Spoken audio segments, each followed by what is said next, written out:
What's up, YouTube? I'm not a medical professional. This is not medical advice. Steroids are bad.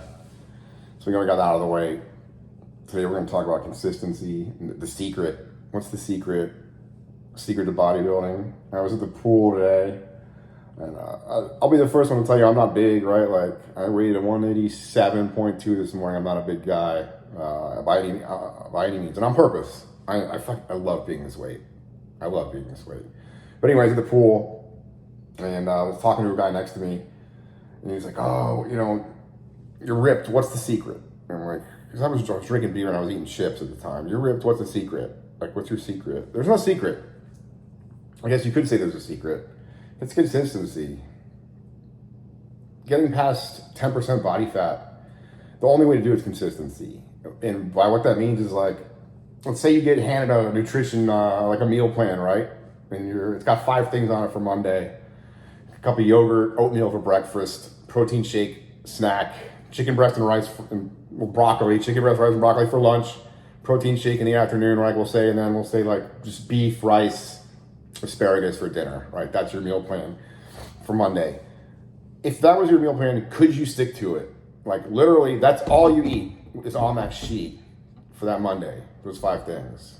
It means when you go in the kitchen, when you're going to get water or whatever, you don't grab anything else. That's it. Like, those 5 things, those measurements, 8 ounces, 1 cup rice, that is it for Monday. Can you do that? And then Tuesday, can you do that? 5, 6 things, whatever's on your meal plan. That's it, right? Can you do that? And it's a lot harder than you think, right? Like, you can do it 2 days, you can do it 3 days, you can do it 4 days. Can you do it a month? Following that meal plan that you're given, a month, right? It's usually a month. Most people can't.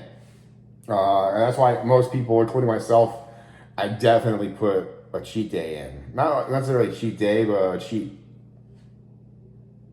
like 3 hours, we'll say. Like, I definitely put in there, you're going to burn yourself out if you don't cheat on some day, right? So the goal is to cheat, but don't fucking blow yourself up, right? Like, cheat on a Sunday, have a cheeseburger and french fries, and a full strength Coke. That's it. That's your cheat, man.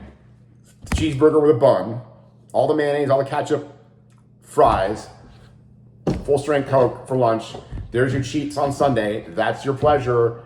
As soon as you're done with that meal, bam, Sunday, at 2, you're right back to protein shake. And then, that I can, you can lose weight doing that one cheat. For sure, you can do that. Like, that's what I will give people. I cheat.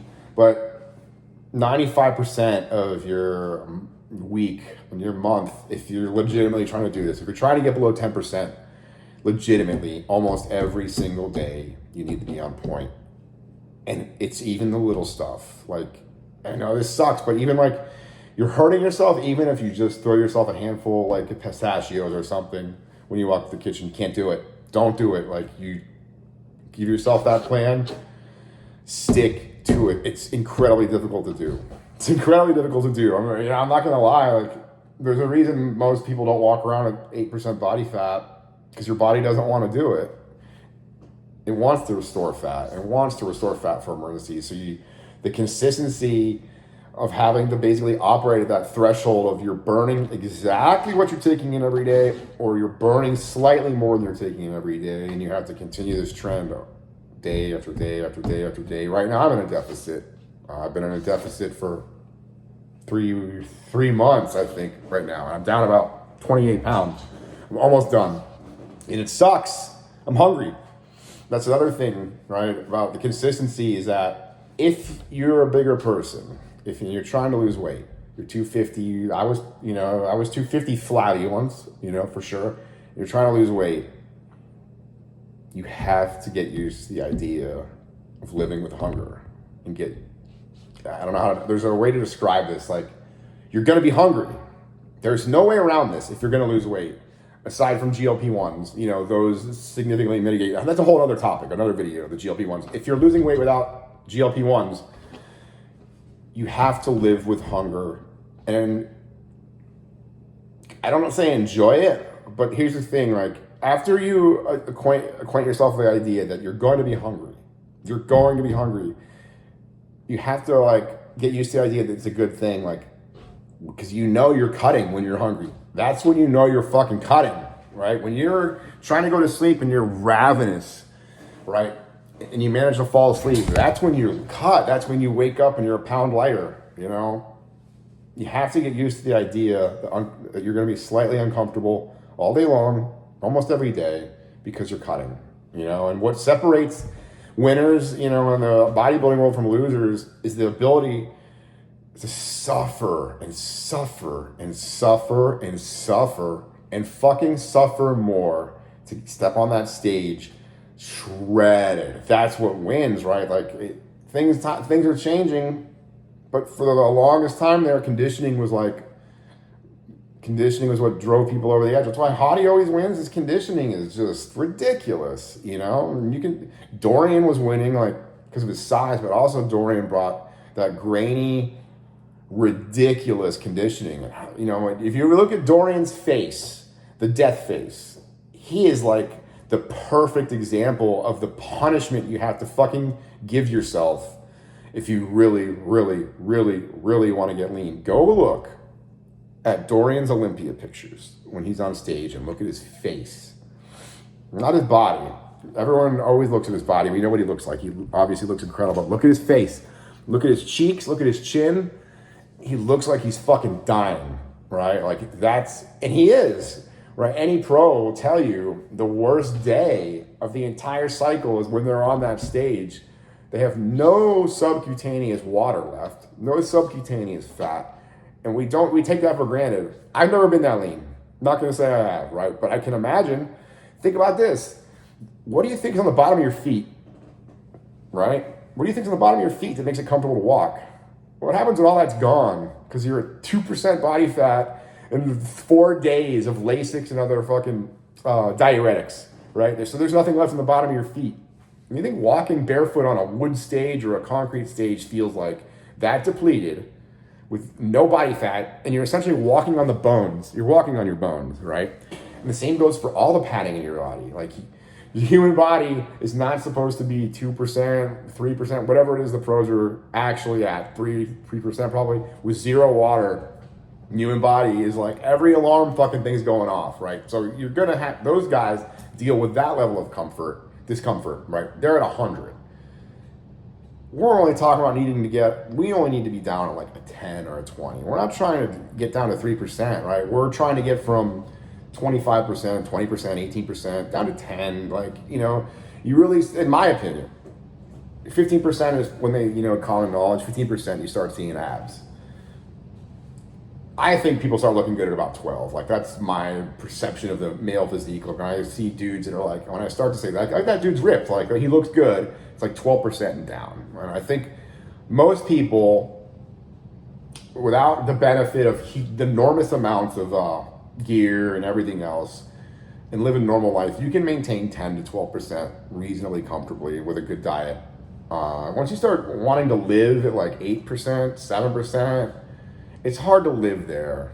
And if you're a weightlifter, bodybuilder, it's hard to live there and get bigger, right? Like you're having two separate competing things going on, right? Like you're never supposed to have a 280 pound human right here. That's not supposed to happen. The body doesn't want to be that big. And you're not supposed to have a fucking human that's at 5% body fat. So when we have pros that are 280 pounds and 5% body fat, like the amount of human bodily processes you have to override to both be 260 to 280 and 4%, like it's just not doable for most humans. You know, we're not even gonna get there, but you can think about it, like what they have to do is up here. We're not trying to do that. Like, so your struggle, if you're trying to lose weight, isn't that much of a struggle. You just need to get used to this idea. You're going to be uncomfortable because you're going to be hungry. Nobody wants to be hungry. But once you get used to the idea, like this is a good thing, like, and you accept it. You have to accept it. I'm going to be hungry. That hunger kind of goes away a little bit. It's a lot easier to manage once you realize like it's here. It's here for the long haul. I'm going to have, and you're not starving. It's not like you're losing your mind. It's just that kind of annoying background.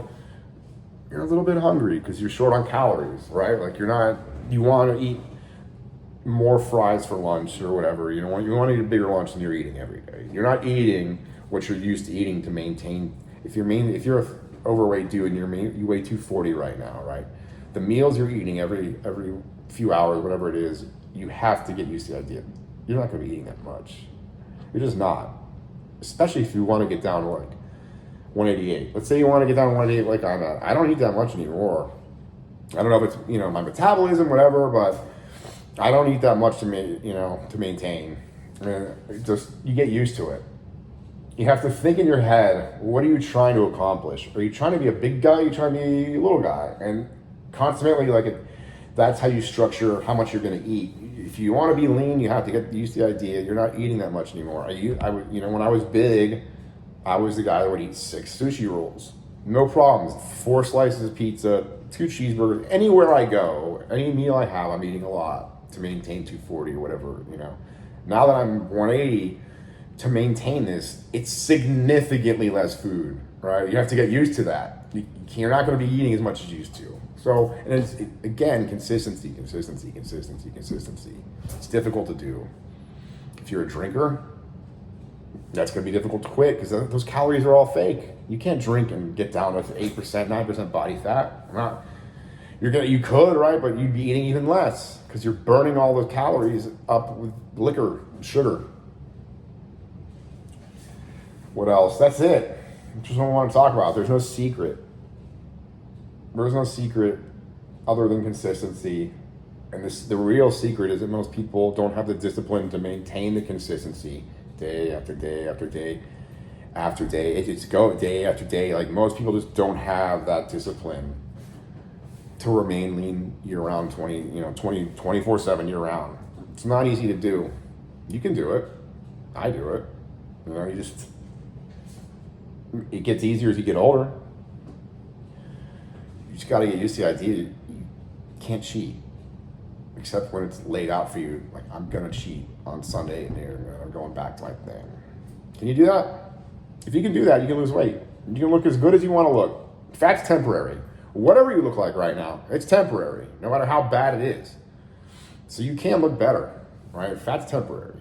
Your body's temporary. You can look better. You just got to have the consistency. So that's all I wanted to talk about. Just a little thought that came to my head. There's no secrets. There might be like some pros who've gotten the edge as far as they got a better pharmaceutical connection for certain things like growth hormone or stuff like that. But there's no overwhelming secret that any one thing. Other than that, people like Jay have an incredible discipline for decades. Year after year after year of that diet, the cardio, every single day, year after year after year. So that's about it. If you want to talk, Gmail, anabolicconsulting@gmail.com. Leave me a message or comment, tell me how dumb I am. Take it easy.